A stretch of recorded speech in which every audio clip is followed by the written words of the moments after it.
Hello friends, मैं संतोष राजरिया, GS AVM सेपो। आज हम बायोलॉजी के फर्स्ट चैप्टर जिसका नाम है आपद बीजी पादपों में जनन, आपद बीजी पादपों के जनन में के बारे में हम चर्चा आज करेंगे, जिसमें दो विधियां थी। एक तो था नेचुरल प्रोपेगेशन, दूसरा रिप्रोडक्शन का पार्ट था आर्टिफिशियल रिप्रोडक्शन प्रोपेगेशन। तो ऐसी स्थिति में पहले पॉइंट था जो हमने अगली क्लास में बताया। अब सेकंड जो पॉइंट आ रहा है उसमें हम पढ़ेंगे कृत्रिम कायक जनन। क्या पढ़ेंगे? कृत्रिम कायक जनन, जिसको इंग्लिश में क्या बोलते हैं? Artificial vegetative propagation. क्या बोलेंगे? Artificial vegetative propagation. तो आप लिखते हैं इसके बारे में, कृत्रिम कायक जनन क्या है? कृत्रिम कायक जनन क्या है? तो कृत्रिम का मतलब होता है, लिखेंगे नोट्स बना के, इसके अंतर्गत या इस विधि के अंतर्गत मानव मनुष्य या मानव के द्वारा यह विधि तैयार की जाती है, जिसको बोलते हैं आर्टिफिशियल या कृत्रिम प्रोपेगेशन। अर्थात इस विधि के अंतर्गत केवल वाणिज्य उत्पादन किया जाएगा। कौन सा उत्पादन? वाणिज्य। क्या बोलेंगे? वाणिज्य उत्पादन। अर्थात इस विधि के अंतर्गत, कौन सी विधि के अंतर्गत? कृत्रिम कायक प्रवर्धन। क्यों सेकंड पॉइंट पढ़ रहे हैं? कृत्रिम कायक प्रवर्धन। इस कृत्रिम कायक प्रवर्धन के अंतर्गत यह विधि मानव के द्वारा तैयार की जाती है और यह वाणिज्य उत्पादन अर्थात एक बड़े क्षेत्र के रूप में इसको तैयार किया जाता है, जिसकी तीन विधियां हैं। कितनी है? तीन। देखते हैं कौन कौन सी विधि। इसमें पहली विधि है कर्तन, इसको इंग्लिश में बोलते हैं कटिंग।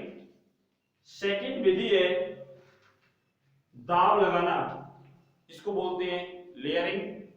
और थर्ड विधि है रोपण, जिसको बोलते हैं ग्राफ्टिंग। क्या बोलेंगे? ग्राफ्टिंग। तो हम पहले कर्तन के बारे में चर्चा करते हैं। किसके बारे में? कर्तन के बारे में।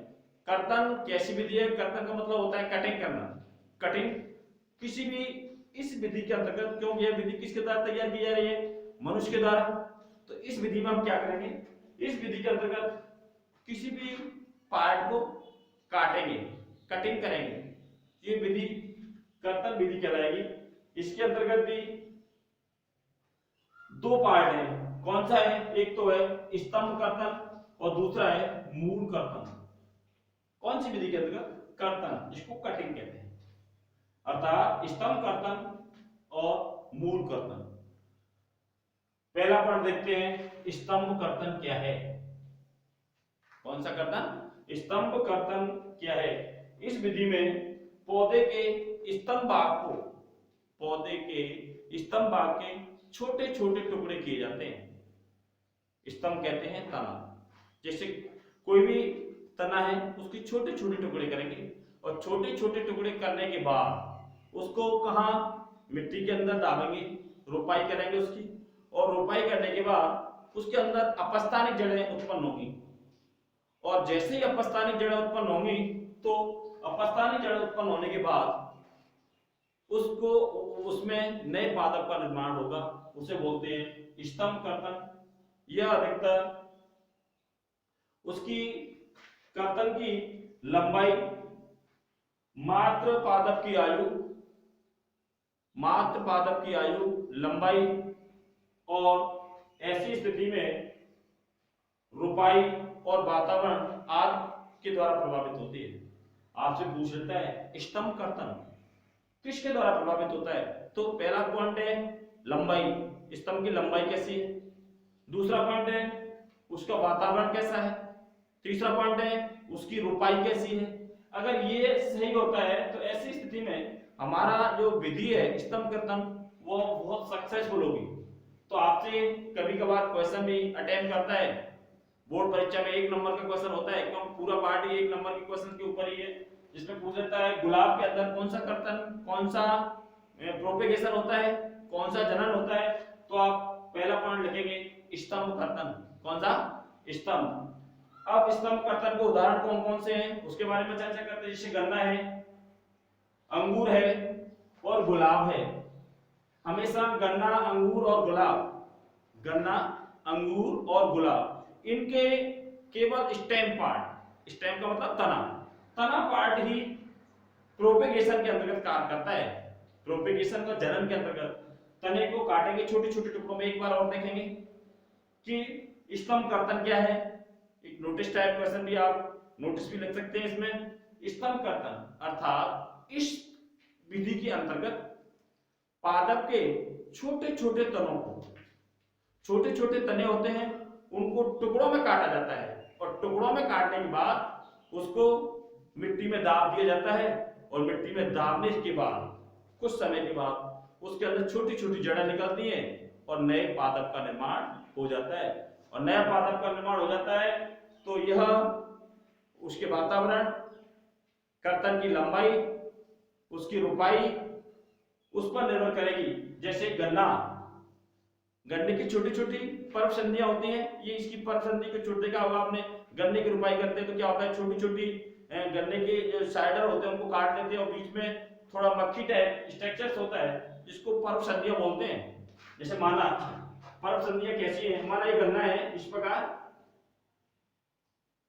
तो इस प्रकार ये गन्ना है और इसके बीच का जो पार्ट आता है यहाँ पर एक छोटी पर्व संधि होती है, इसको क्या बोलते हैं, पर्व संधि। माना माना ये गन्ना है और इसके अंदर एक पर्व संधि, और इस पर्व संधि को कहां दाब दिया जाएगा, मिट्टी के अंदर। जैसे ही मिट्टी के अंदर दाबेंगे हम तो क्या होगा, नए पादप का निर्माण हो जाएगा। यह विधि स्तंभ कर्तन कहलाएगी। कौन से, स्तंभ कर्तन। गुलाब के अंदर भी ऐसे ही है। दूसरा आता है मूल कर्तन। क्या है मूल कर्तन, क्या है? इस विधि द्वारा जिन पौधों में कायक प्रवर्धन कराया जाता है उसकी मूल, मूल कहते हैं जड़, इंग्लिश में इसको रूट बोला जाता है।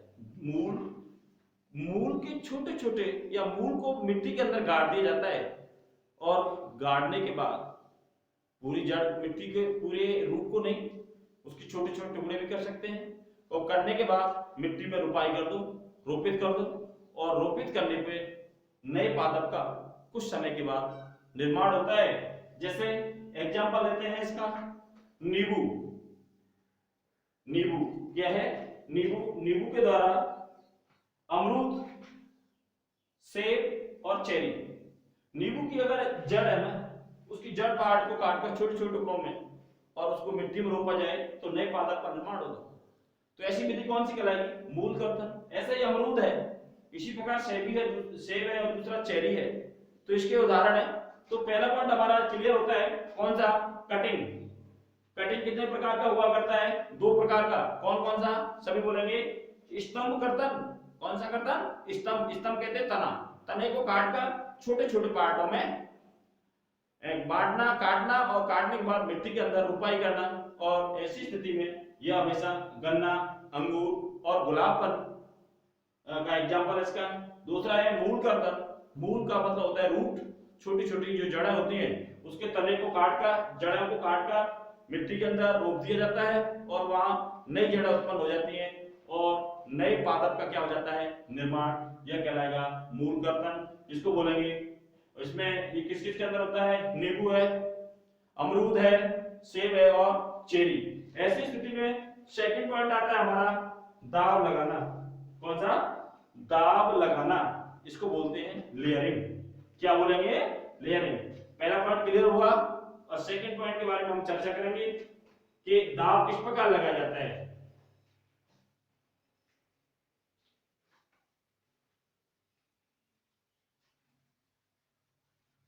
देखेंगे, क्योंकि दाब लगाना जो सेकंड विधि है वो कौन सी है, कृत्रिम कायक जनन की विधि। किसकी, कृत्रिम कायक जनन की विधि, दाब लगाना।